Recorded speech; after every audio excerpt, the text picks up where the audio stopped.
really tireless efforts, David, to protect those who have really been protecting all of us for so long. They're great, great people. And you know what I'm talking about, right? Congratulations. In just a short time, we've already achieved transformative change at the VA. And believe me, we're just getting started. We have so many people that have been so helpful right here in the room, and Tom and all my friends. It's been fantastic. The enthusiasm for the Veterans Administration and for making it right for our great veterans has been incredible, and I want to thank all of them. One of my greatest honors and joys during the presidential campaign was the time I spent going all across the country with our nation's really and truly incredible veterans. In their courage, their dignity, and their selfless sacrifice, they represent the very best of us. Our veterans have fulfilled their duty to this nation, and now we must fulfill our duty to them. So to every veteran who is here with us today, I just want to say two very simple words. Thank you. Thank you. Thank you.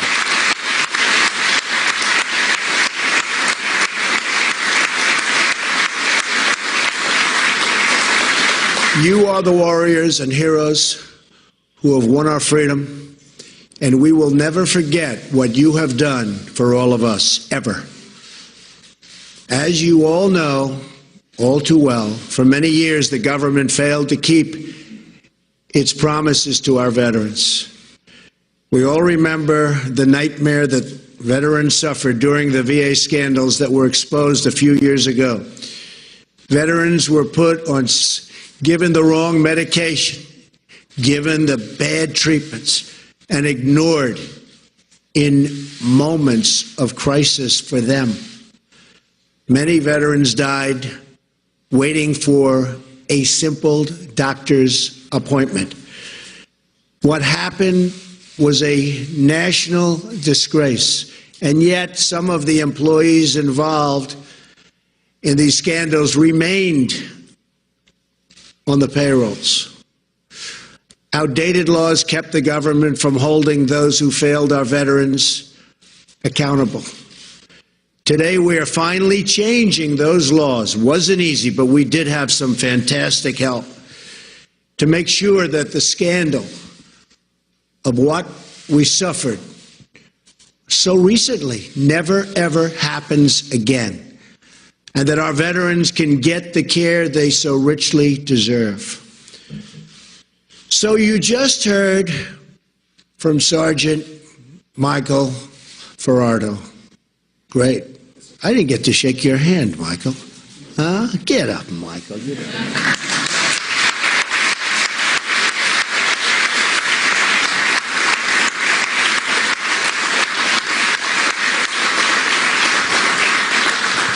He gets up better than I do. Thank you, Michael.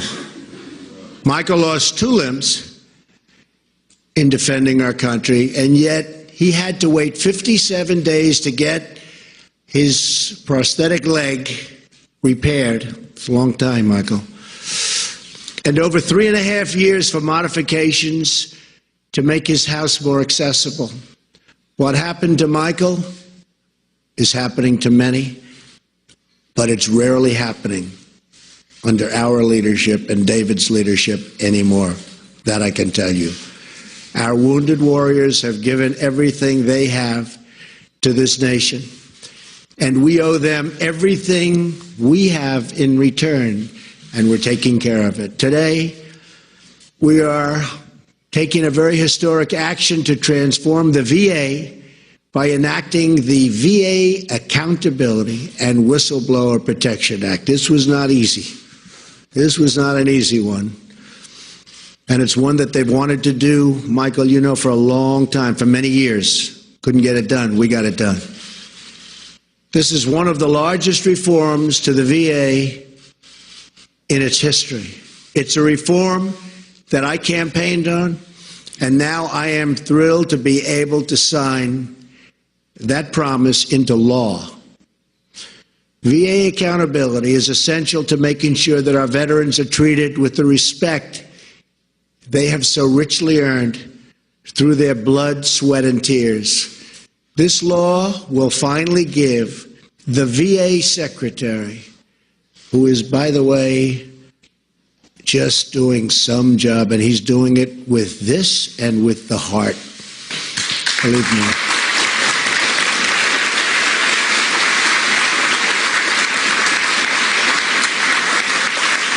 It gives the Secretary the authority to remove federal employees who fail and endanger our veterans, and to do so quickly and effectively. It's been a long time since you've heard those words. Those entrusted with the sacred duty of serving our veterans will be held accountable for the care they provide. It's a big statement. At the same time, this bill protects whistleblowers who do the right thing. We want to reward, cherish, and promote the many dedicated employees at the VA. This legislation also gives the VA Secretary the authority to appoint new medical directors at VA hospitals, something which was almost impossible to do in the past. And these are going to be talented people. I applaud Chairman Phil Rowe and the members of Congress here with us today, which we have many, who fought so hard for this legislation. And I want them up here when I sign. And I just want to thank the members of Congress. They have been really dedicated to getting this done. It was not easy for them either. Thank you. Thank you. Thank you, everybody. Thank you. Thank you.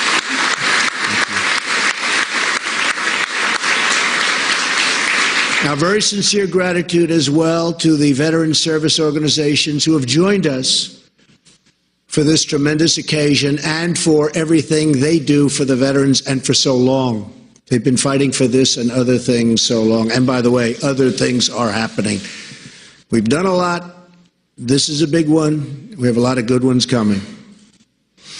I also want to express our appreciation for Secretary Shulkin, who is implementing the dramatic reform throughout the VA. It's got to be implemented. If it's not properly implemented, it will never mean the same thing, but I have no doubt it will be properly implemented. Right, David? Better be, David.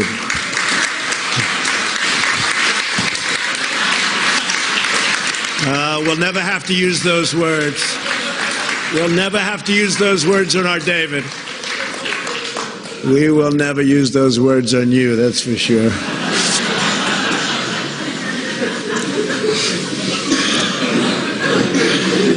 That one never fails, does it, Tom? Since my first day in office, we've taken one action after another to ensure our veterans and have to make sure that they get world-class care and the kind of care that they've been promised by so many different people for so many years. We've created a new Office of Accountability at the VA, which will empower and really has been empowered by this legislation. We've launched a new website that publishes wait times at every VA hospital. We've delivered same-day mental health service at all 168 VA medical centers. That's a big operation when you think of it. We've announced that the VA will finally solve a problem that has plagued our government for decades, seamlessly transferring veterans' medical records from the Department of Defense to the Department of Veteran Affairs. Now,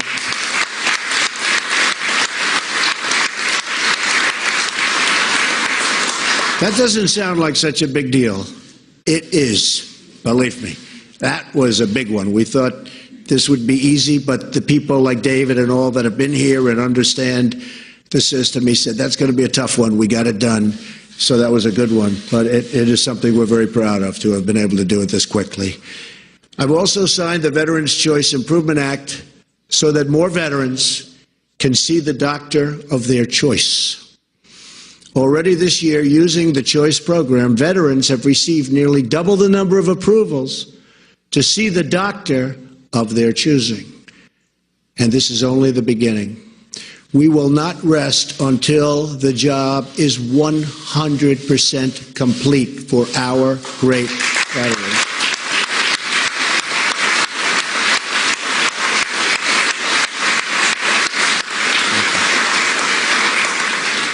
We can all be inspired by the story of a retired Air Force veteran named Earl Morse, who served as a physician's assistant at the VA centers in Ohio and Indiana. 13 years ago, Earl began asking his patients if they planned to visit new World War II memorial, which is beautiful, right here in Washington, D.C.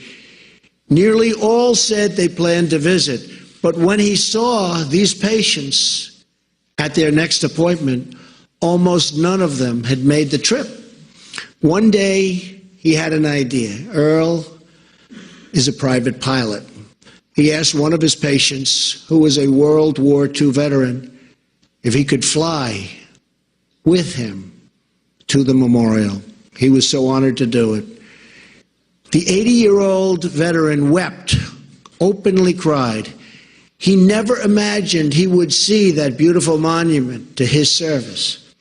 That is how First Honor Flight was born. Honor Flight. Very beautiful thing. Since then, over 100,000 veterans have been greeted with cheers of gratitude as they arrive in our nation's capital.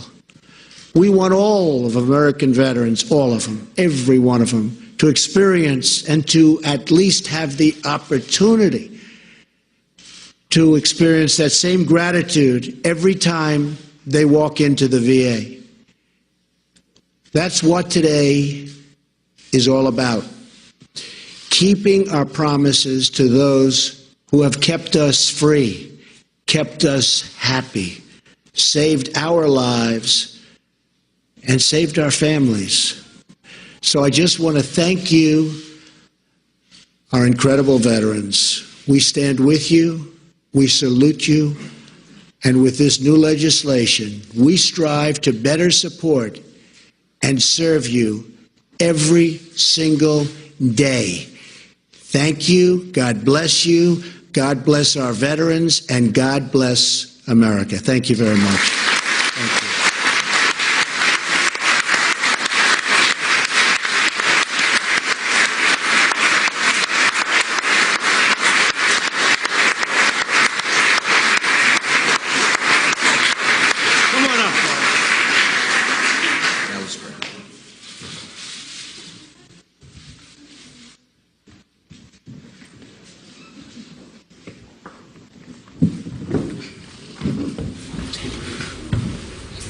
All right, President Trump is signing the VA Accountability Act in the East Room of the White House. The president saying it wasn't easy, but he's making good on a campaign promise. Let's listen to the president.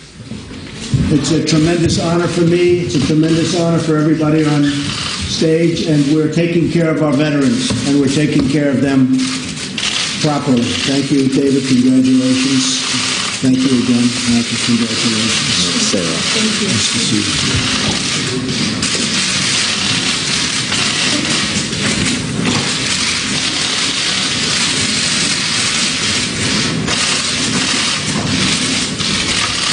Good.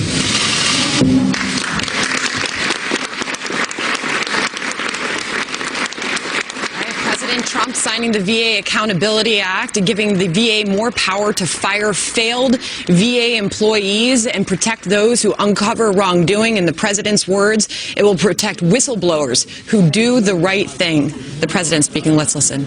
Absolutely. Definitely. We're going to get some other people.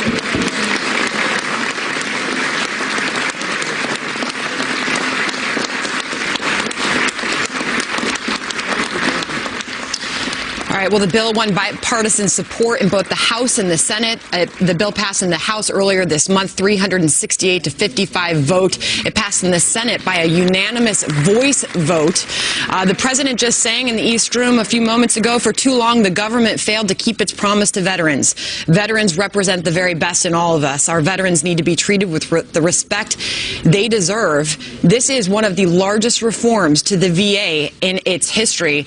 And right now he's joined by several lawmakers during the signing ceremony, including Senators John Boozman of Arkansas, Tom Cotton of Arkansas, and Dan Sullivan of Alaska. And of course, the person heading up the VA right now, Shulkin, is present in that room. The president said very clearly he is following through on a campaign promise, signing the VA Accountability Act. And you'll remember on the campaign trail, all the things that the president said he witnessed happening. The most corrupt were the words he used, and most incompetently run agency in the United States during the campaign, when he promised that he would do this.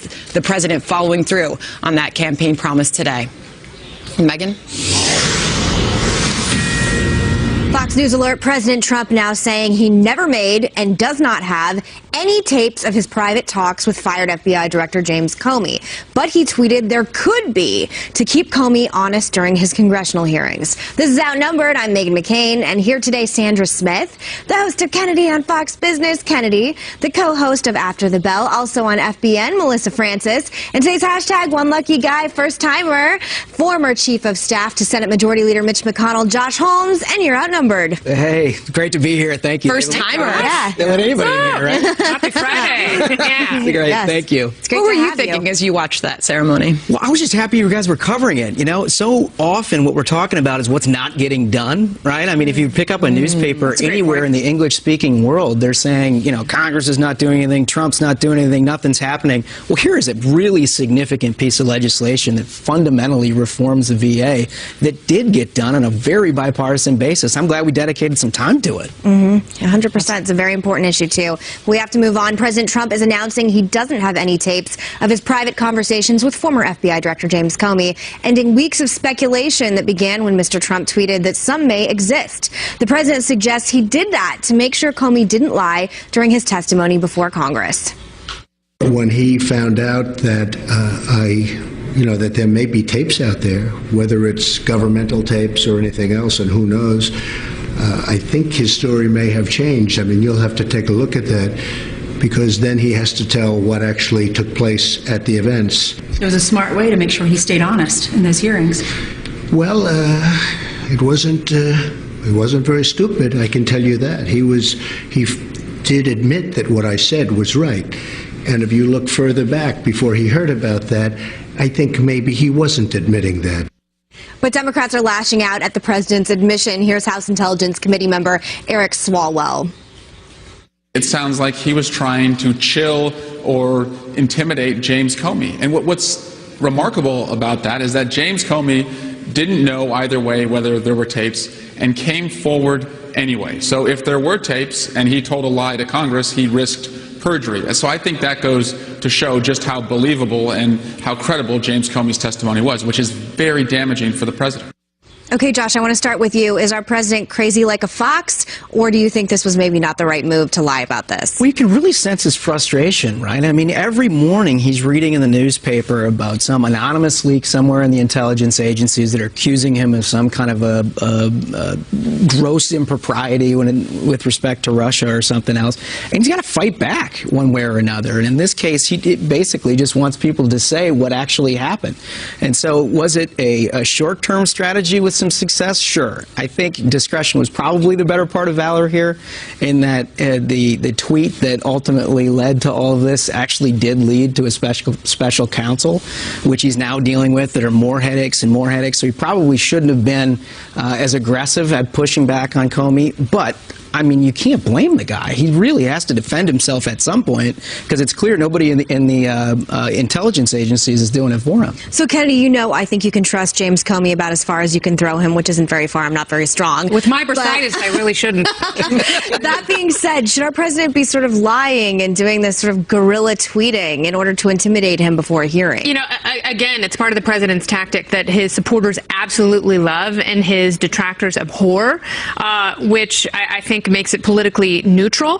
What I want to point out here is the feeling that James Comey might have had, knowing that someone had surreptitiously peered into those conversations with audio recordings, and how awful that is. And that's how the American public feels with the sort of mass spying that goes on from some of our intelligence agencies that James Comey has backed. James Comey was the one who said that he puts tape over the camera on his laptop because he knows, the director of the FBI said this when he was in power, because he knows that device can be used to peer on you. And it feels kind of gross. It feels shady. So I think as the president knows that perhaps there are some surveillance techniques that maybe even he's not privy to, perhaps we should rethink Section 702 of the FISA Act. But Melissa, was it smart? Is it smart to lie about something on Twitter in order to make sure James Comey doesn't also lie in a hearing? I don't know that he lied. I mean, he said if tapes exist, if tapes. So I think that's too strong of a word. But I think that it feels clever in that he's keeping him honest. At the same time, I mean, there's obvious risk. I always think that with the president, it's like, look at this shiny object over here, and then they're off doing something else in a totally different direction, and that he does a fantastic job of distracting Democrats and getting them yapping like dogs over in some little area about something else while they're off working on health care, or you got Mnuchin over there working on tax policy. And I just hope they're able to carry that over the finish line, because by next year, that's all anybody will remember or care about. So, Josh, I think you're making the point. I think you said he's got to defend himself at some point, but can he employ this type of strategy again, is my question. As far as, I'm not saying the president's credibility is lost, but he did sort of lead us to believe one thing that wasn't actually the case. Could he do this again in another instance? Look, it's a political tactic. He uses it effectively all the time. The other question is whether you do this with respect to Russia. Right? In this investigation, I think you can make a pretty clear case that if he was down in the White House bowling alley instead of on Twitter, nothing would be found at all. Right? There's absolutely no evidence that he or anybody in his administration has done anything, and yet this investigation continues to perpetuate. And the reason for that is, frankly, he's talking about it. And so, my advice would be stop. Just stop. I think this will go away. Interesting. Yeah, I mean, I think the important thing here is that he does have a problem with leaking within his administration. So if I had him, I might not have admitted this and just make people maybe assume that I'm recording everything at all times, because he has such a leaking problem that you have to do something to get it under control. It's not necessarily... And to Josh's point, I think this is the kind of thing that you do with Russia. I think that's actually the kind of tactic that you employ, the sort of psychological manipulation that keeps them on their toes, so you don't know where the United States is coming from. All right, this certainly isn't going to go away, but we have to move on. President Trump says the Senate GOP health care bill will be negotiated and eventually passed. This as 4 Republican senators are now opposing it, enough to sink the bill. So what can we expect? This new battle over repealing Obamacare.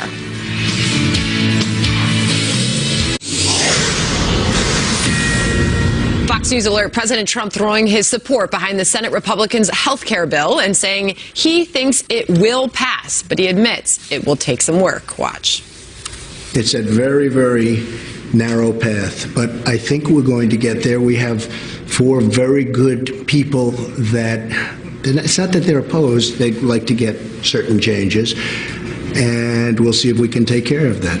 This after 4 Republican senators are now opposing the bill, saying it doesn't do enough to fix Obamacare's problems. But Senator Ted Cruz says they're hoping to reach a deal. We can get this done. We can get to yes, but the key to getting it done, to getting to yes, is we need common sense reforms that lower the cost of premiums so that health insurance is more affordable for families who are struggling. It's not enough just to pass a bill that has Obamacare repeal in the title. We've got to actually have legislation that fixes the underlying problem. Meantime, some moderate GOP senators are also raising objections to the bill, including the rollback of the Medicaid expansion and cuts to Planned Parenthood funding. All right, so you heard Ted Cruz say we can get this done. Can Republicans get this done, Josh? They absolutely can get it done. I mean, the one indelible lesson that I had from basically about 10 years in the Senate is that you just don't bet against Mitch McConnell's ability to figure this kind of thing out. I mean, this is the legislative equivalent of landing a 747 in a suburban driveway, right? I mean, it's a big piece of legislation with a lot of different, very complex things out there. And you can see just based on the people, what their concerns they're talking about. They come regionally. You know, some things are about Medicaid, other things are about coverage. I mean, there's a whole wide range of concerns to have about this. But ultimately, the question will be, do you think Obamacare is working? Are these markets stabilized? Are these taxes working for the economy? But how do you address a guy like Rand Paul who says, I keep looking at this thing, and it looks like Obamacare. He says it's Obamacare light. Yeah, and I think, look, they will address the concerns specifically as he raises them. But I think the larger point here is if you don't have what you can get 51 votes to repeal, you got nothing. You're going to have Obamacare in and of itself. Better is better. It's Better not perfect. is better. It's never going to be perfect. Yeah. They want to get the government out of the healthcare business. Sadly, I don't think that's going to happen. It drives me crazy when they say that they're cutting Medicaid. That's not a cut. When you slow down the growth in spending, that's like saying next week I'm only going to gain 1 pound instead of gaining 3 pounds. You're still getting bigger and bigger. So that drives me nuts. But they're putting so much of the onus back on the states, which makes sense because if you think about the way that the states have to deal with their budgets is different. The federal government can just deficit spend forever. States have to balance their budgets, and I think that that's an interesting component to this, but better is better at the end of the day. It's not going to be perfect. Well, we should bring Kennedy into this because Mike Lee is one of the people that has come out saying he's not going to vote for it. I know you're a huge fan of his. You're sort of ideologically simpatico with him. Do you think it's worth it for people like Mike Lee to die on this hill, to sort of not vote for this out of ideological purity instead of passing it through? Do you agree that better is better? A little bit better is better than perfection? No, I think a little bit better. We are still on a path to socialized medicine, and this only codifies it. This only reaffirms with two parties that this is the kind of insurance and health care plan that we are going to have in this country, and I think it's the worst thing for the economy, and it's the worst thing for consumers. People don't have a choice in the kind of insurance plans they could get like they do with auto insurance. You can't get a less expensive insurance plan across state lines because there's no political boldness here. I think these Republican senators have a great deal of negotiating power right now because it's such a narrow margin. And hopefully the ones right now who are voicing the most concern, I have the greatest faith in because they are the limited government Republicans. You know, some of the very few people out there who still champion the Constitution. And it is not in the Constitution that health care is a right in this country and that everyone else should be forced to pay for plans that include mental health and mental health and pregnancy and everything else. Obama screwed this up royally. Then it has to be shifted royally. It has to be diametrically shifted and not amended. I love you, but I'm not going to sit here and just act like Mike Lee's the only constitutionalist in the Senate right now. That's not fair. Then the others should follow suit. But the issue, frankly, I mean, beyond where you're at ideologically, is that you've got Americans across the country that are paying way higher premiums after Obamacare. You've got 30% of the country that's now dealing with one or fewer insurance providers that's taking care of open up those markets. You know what? If you got 51 votes for it, I bet they would do it in a heartbeat. But here's the problem. You either have 51 votes to repeal certain aspects of this, or you have nothing. It's not a repeal. It is a black and white issue. Well, you can call it whatever you want. Ultimately, if this ends up all being, as David Harsanyi said, kabuki theater, and it doesn't pass, there's going to be all hell to pay during midterm elections. In the president's words, we'll get there, he says. All right, questions of fairness now hovering over the Russia investigation and focusing on special counsel Robert Mueller. What President Trump is saying about conflicts of interest. Plus, House Minority Leader Nancy Pelosi saying she's not going anywhere, despite some Democrats calling for her to step down in the wake of recent election losses. Is she right in standing strong, or are Democrats doomed with her at the helm?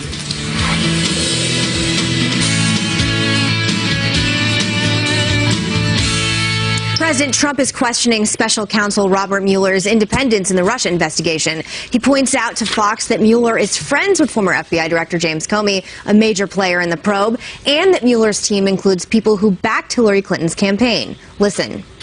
He's very, very good friends with Comey, which is very bothersome. I can say that the people that have been hired are all Hillary Clinton supporters.